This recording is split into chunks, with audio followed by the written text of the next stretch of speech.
Hello les amis, c'est avec le chant d'oiseau que je vous accueille pour cette nouvelle vidéo. Et je vous ai emmené avec moi sur l'endroit qui m'est le plus cher. C'est un endroit magique, ça s'appelle le Lavaux, c'est juste en dessus du lac Léman. Et c'est le plus bel antidépresseur que je puisse connaître. Le sujet d'aujourd'hui, c'était donc la vie professionnelle. J'avoue que j'ai réfléchi au sujet qui est quand même assez vaste et du coup je vais le faire en 3 vidéos pour pas rallonger trop, et puis c'est quand même un sujet important dans ma vie, hein, franchement. Alors voilà, du coup aujourd'hui je vais vous parler de mes tout débuts de recherche, mais qu'est-ce que je vais faire dans la vie. D'ailleurs, c'est une phrase que je sais que je ne suis pas la seule à l'avoir entendue. Ça m'arrive souvent quand il y a des reportages, des gens qui racontent leur parcours de vie, des parents qui disent « mais qu'est-ce qu'on va faire de toi ?» Et bien ça, j'y ai eu droit. Mais qu'est-ce qu'on va faire de toi? Et puis honnêtement, même moi, je me disais « mais qu'est-ce que je vais faire de moi ?» Du coup, c'était vraiment un sujet, l'avenir, qui était assez difficile. Parce que si on se fiait à mon carnet scolaire, je pourrais, à part des ménages, j'aurais pas pu faire grand-chose de ma vie. Mais bon, j'étais encore assez optimiste.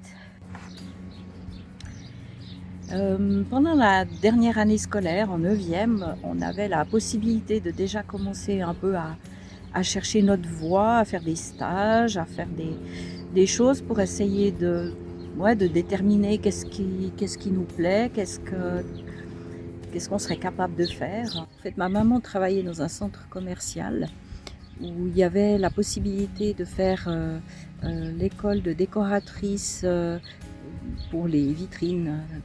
Et ça, j'étais assez créative, je me suis dit pourquoi pas, je vais me lancer. Et j'ai eu cette opportunité grâce au pistonnage, on peut dire, de ma maman de faire l'examen pour faire cette aventure-là.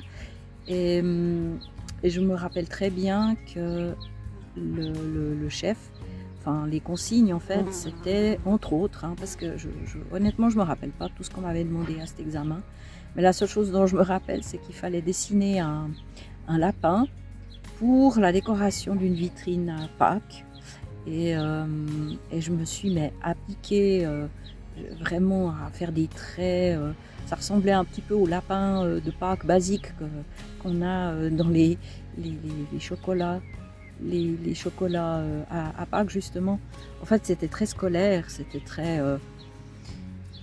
c'était très moche pour être honnête. Mais j'avais quand même dessiné un lapin sur la nappe en papier. Tout en réfléchissant probablement des autres questions qu'on me posait ou j'en sais rien. Et puis le bilan de cet examen, c'est que je l'ai loupé. Et quand j'ai vu le chef qui m'a fait passer l'examen, je lui ai demandé pourquoi, et il m'a juste dit que si j'avais fait le lapin qui était sur la nappe en papier, sur la feuille qu'il m'a donnée, j'aurais probablement réussi l'examen.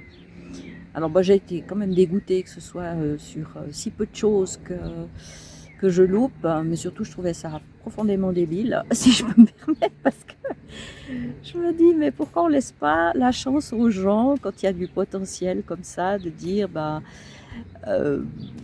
elle est capable quand même de faire, vu qu'elle a fait sur sa nappe au papier. Mais bon, c'est comme ça, du coup échec total.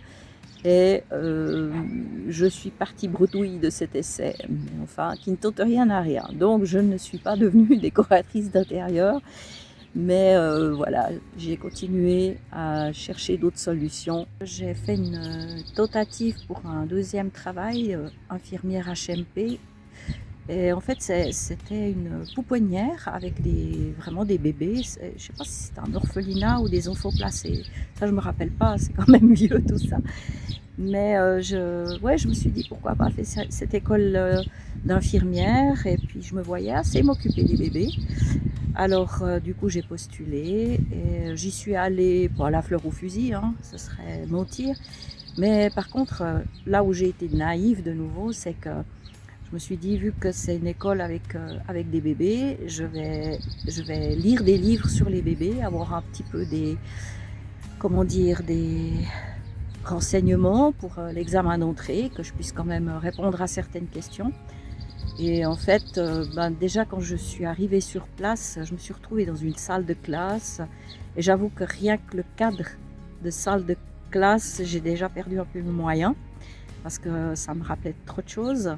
Et puis on a reçu une feuille avec des questions, sur une feuille A4, je pense qu'il y en avait plusieurs, mais enfin bref. Et je me suis mise à lire, on avait tant de temps pour répondre aux questions. Et puis je me suis rendu compte que toutes les questions étaient des questions de culture générale. Et je n'ai réussi à répondre à aucune question. Et j'ai beau refaire le questionnaire plusieurs fois, il n'y a rien qui est sorti. Et je me suis levée, mais ça a été l'humiliation de ma vie. Je me suis levée, j'ai donné la feuille vierge à la dame en lui disant, ben voilà, au revoir madame, merci. Et je suis partie, mais vraiment dans un grand chagrin, puis aussi un peu une colère, parce que je me dis, bah ça y est, on va de nouveau me priver d'une vie professionnelle, parce que j'ai pas su dire si Napoléon est venu en Suisse, ou ce genre de truc, où je me dis que finalement, est-ce que c'est si important dans la vie de savoir ça pour être sur le terrain, pour s'occuper de bébés, pour s'épanouir dans la vie. Mais enfin, même si j'ai plein de théories dans ma tête, des choses que je ne comprends pas, je ne vais pas pouvoir changer ce genre de choses. Du coup, voilà. Et c'est à ce moment-là, en sortant de cet examen, que j'ai vraiment décidé de ne plus jamais passer d'examen d'entrée pour quoi que ce soit, de ne jamais plus entrer dans une salle de classe, et que je me suis vraiment scotché encore plus l'étiquette de stupide sur le front. Voilà, ça c'est pour le départ de la vie professionnelle, en fait, où il n'y a pas de départ. Et puis demain, je vous raconterai comment j'ai quand même rebondi pour trouver de quoi faire ma vie. Voilà, à demain. Je vous fais un gros bisou et j'espère que vous êtes délectés aussi par le cadre, vraiment. En tout cas, moi, j'ai pris énormément de plaisir. À demain.